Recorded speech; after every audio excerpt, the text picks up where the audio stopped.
નમસ્કાર, આપ જોઈ રહ્યા છો ગુજરાતની number 1 news channel news 18 Gujarati. હું છું સિદ્ધાર્થ ધોળકિયા। મહત્વના સમાચારથી કરી શરૂઆત। હવામાન વિભાગની આગાહી, રાજ્યમાં શિયાળાની થઈ ગઈ છે શરૂઆત। રાજ્યમાં લઘુત્તમ તાપમાનમાં ક્રમશઃ ઘટાડો થયો। સૌથી ઓછું લઘુત્તમ તાપમાન 17 ડિગ્રી અમરેલીમાં નોંધાયું છે।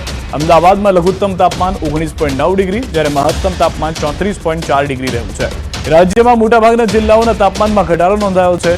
હાલ પૂર્વથી દક્ષિણ પૂર્વ પવન ફૂંકાઈ રહ્યો છે, જેની અસરથી ગુજરાતમાં ઠંડીનો ચમકારો થયો છે।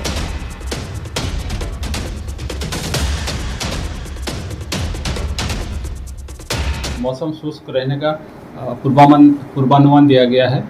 इसमें तापमान में भी ज़्यादातर परिवर्तन नहीं होने का 4-5 दिन तक पूर्वानुमान दिया गया है।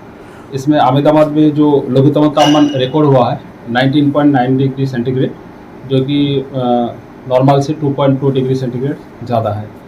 और गुजरात रीजन में जो लघुत्तम तापमान रिकॉर्ड हुआ है वो है अमरेली में, वो 17 डिग्री सेंटीग्रेड है। और यहाँ पवन का जो दिशा अभी है वो पूर्व से दक्षिण पूर्व है। આ તરફ પ્રધાનમંત્રી નરેન્દ્ર મોદીના ઝારખંડ પ્રવાસ દરમિયાન વિમાન ઉડાનમાં વિલંબ થયો છે। ટેકનિકલ ખામીના કારણે ઝારખંડના દેવધર એરપોર્ટથી વિમાન ઉડાનમાં વિલંબ થયો।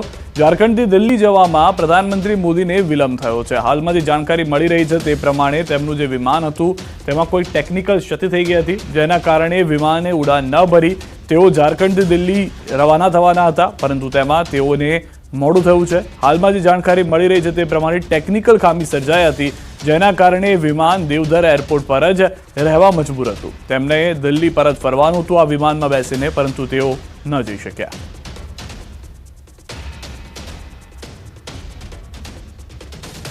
અમદાવાદથી સમાચાર। બોપલ વિદ્યાર્થી હત્યા કેસમાં આરોપી વિરેન્દ્રસિંહ પઢિયારના રિમાન્ડ મંજૂર થયા છે। ગ્રામ્ય કોર્ટે 25 નવેમ્બર બપોરે 3 વાગ્યા સુધીના રિમાન્ડ કર્યા છે મંજૂર। જોકે પોલીસે 14 દિવસના રિમાન્ડની માંગ કરી હતી। સરકારી વકીલ દ્વારા વિવિધ મુદ્દાઓ પર રજૂઆત કરી હતી। આરોપી હત્યા કરી 2 દિવસ ફરાર રહ્યો હતો। આરોપી ગુજરાત પોલીસ વિભાગમાં ફરજ બજાવે છે। ગુનામાં વાપરવામાં આવેલ હથિયાર ફેંકી દેવામાં આવ્યું હોય તેવું જણાવવામાં આવ્યું છે। આરોપીની કસ્ટડી ખૂબ જરૂરી છે। 15 વર્ષથી પોલીસ વિભાગમાં ફરજ બજાવે છે, કાયદાના જાણકાર છે અને પોલીસ તપાસમાં સહયોગ નથી આપતા। આ ઉપરાંત ગુના કરવા ટેવાયેલા છે, તેમજ તેના પર ગુનો નોંધાયેલો છે। ગુનો જે સમય કર્યો તે કપડાં પણ પરત મેળવવા જરૂરી છે। પંજાબમાં કોને આશરો આપ્યો હતો, કોને સહકાર આપ્યો હતો તે તપાસ પણ જરૂરી છે। 10 મુદ્દા સાથે કોર્ટમાં રજૂઆત કરવામાં આવી હતી।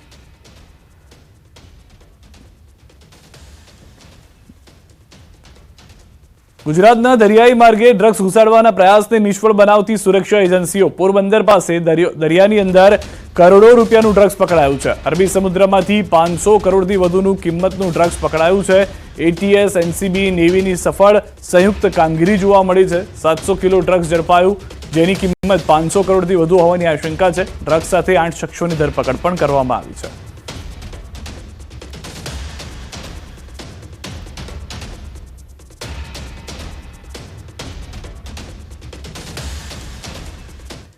ભરૂચની શુક્લ તીર્થની જાત્રામાં નર્મદા નદીએ નહાવા ગયેલા 3 લોકો ડૂબ્યા છે। વિજલપુરના નિઝામવાડીના પરિવારજનો નહાવા જતા પિતા પુત્રી અને અન્ય યુવાન ડૂબી જતા એકનું મોત થયું છે। બેની શોધખોળ ચાલી રહી છે। એક વ્યક્તિના મૃતદેહને સિવિલ હોસ્પિટલ લઈ જતા મૃતકના પરિવારજનોના ટોળા સિવિલ હોસ્પિટલ પહોંચ્યા હતા। ગેરકાયદેસર રીતે રેતી ખનન નદીના પટમાંથી થયેલા ખાડાના પરિણામે ઘટના બની હોવાનું અનુમાન છે।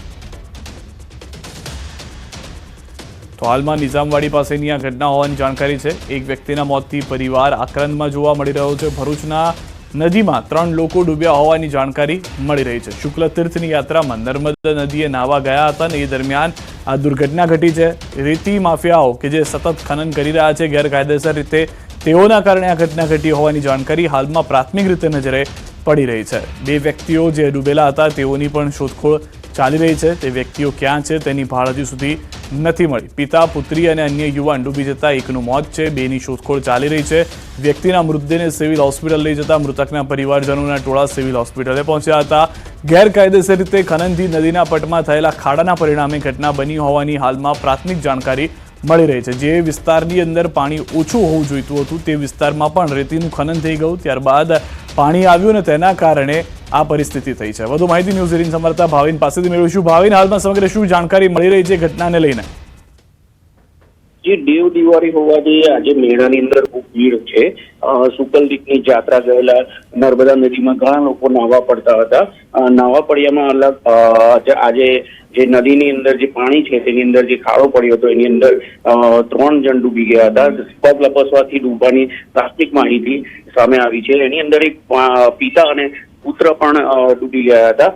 ત્રણેયના શવ મળી આવ્યા છે અને અત્યારે જે શવ છે તેને સિવિલ ખાતે ખસેડવામાં આવે છે. જી, આભાર સમગ્ર માહિતી બદલ. તો જે મૃતદેહ મળી આવ્યા છે તેઓને હવે સિવિલ ખસેડવામાં આવ્યા છે, પોસ્ટમોર્ટમ કરવામાં આવે તેવી પણ હાલમાં આશંકા વ્યક્ત કરવામાં આવી રહી છે.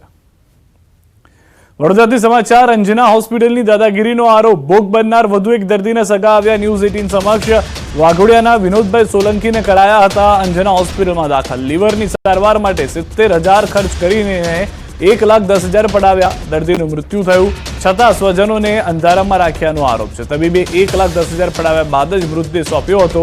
દર્દીના મોત છતાં 2 દિવસ બાદ પરિવારને કરી હતી જાણ. દર્દીના મોત છતાં દર્દીના સંબંધીને ધમકાવી કોરો ચેક લઈ લીધો. બીજા 5 લાખ રૂપિયા આપો નહીં તો ચેક બાઉન્સ કરવાની આપે છે ધમકી. પીડિત પરિવારની સરકાર સમક્ષ ન્યાયની ગુહાર.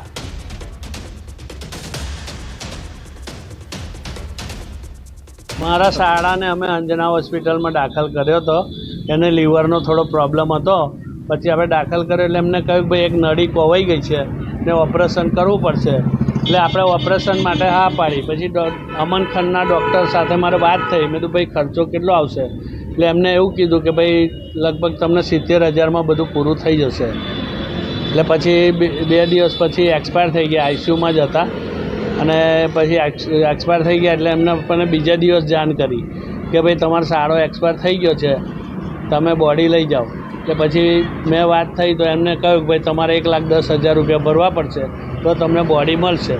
મેં તો સારું સાહેબ, 1,10,000 રૂપિયા અમે ભરી દીધા. પછી એને છેતરીને મારા બાબા પાસેથી ચેક લઈ લીધો તો એ મને ખબર હતી નહીં કે ભાઈ મારા બાબાને ચેક આપી દીધો.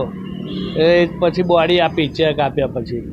અને પછી એને અત્યારે એવી ધમકી આપે છે કે ભાઈ તું પૈસા આપ, નહીં તો પછી તારા પર 5 લાખ રૂપિયા મને આપ, નહીં તો તારા પર કેસ કરીશ. વડોદરાના ભાયલીની અંજના હોસ્પિટલમાં PMJY યોજનામાં ગેરરીતિના આક્ષેપોમાં મનપા બાદ હવે આજે અન્ય વિભાગ પણ તપાસ કરશે. હોસ્પિટલની ફાયર NOC માટે ફાયર વિભાગ તપાસ કરશે. ફૂડ સેફ્ટીના લાયસન્સ વિના હોસ્પિટલમાં કેન્ટીન ધમધમતી હોવાની શંકા છે. આરોગ્ય વિભાગ પણ અંજના હોસ્પિટલ ખાતે તપાસ કરશે. ટેરેસ પર પતરાનો માળ ગેરકાયદે બાંધ્યો હોવાનો છે આક્ષેપ. ગેરકાયદે દબાણને લઈ TDO વિભાગની ટીમ તપાસ કરશે. આરોગ્ય વિભાગની ટીમ ગતકાલે જ હોસ્પિટલમાં તપાસ કરી હતી અને આક્ષેપ કરનાર દર્દીની અને તેની સારવારની વિગતો મેળવી હતી. સાથે અન્ય કેટલાક દર્દી સારવાર હેઠળ છે તેની પણ વિગતો મેળવી હતી. અમદાવાદના ખ્યાતિ હોસ્પિટલમાં મોતકાંડ બાદ મહેસાણામાં પણ તપાસ થઈ રહી છે. PMJY યોજનામાં ગેરરીતિ અંગે તપાસમાં રૂપિયા લેનારી 4 હોસ્પિટલોને પેનલ્ટી આપવામાં આવી છે. 4 હોસ્પિટલો પાસેથી 5 ગણી પેનલ્ટી વસૂલાશે, જેમાં મહેસાણાની લાયન્સ, કડીની ભાગ્યોદય, મહેસાણાની શંકુશ, વિસનગરની નૂતન હોસ્પિટલ પાસેથી આરોગ્ય તંત્રએ દર્દીઓને પૈસા પરત અપાવ્યા. કડીની ભાગ્યોદય હોસ્પિટલ પાસેથી 1,10,410 વસૂલાશે. મહેસાણાની લાયન્સ હોસ્પિટલ પાસેથી 65,435 વસૂલાશે. નૂતન હોસ્પિટલ પાસેથી 45,850 વસૂલાશે. શંકુશ હોસ્પિટલ પાસેથી 57,000 રૂપિયા વસૂલાશે. તમામ હોસ્પિટલ પાસેથી દર્દી પાસેથી લીધેલી રકમના 5 ગણી રકમ પેનલ્ટી સ્વરૂપે વસૂલાશે. વિસનગરની ક્રિષ્ના મલ્ટી સ્પેશિયાલિટી હોસ્પિટલ પણ પગના ઓપરેશનના એક પેકેજની જગ્યાએ 2 પેકેજ કર્યા હતા. અન્ય 15 હોસ્પિટલોને પણ નોટિસ ફટકારાઈ છે.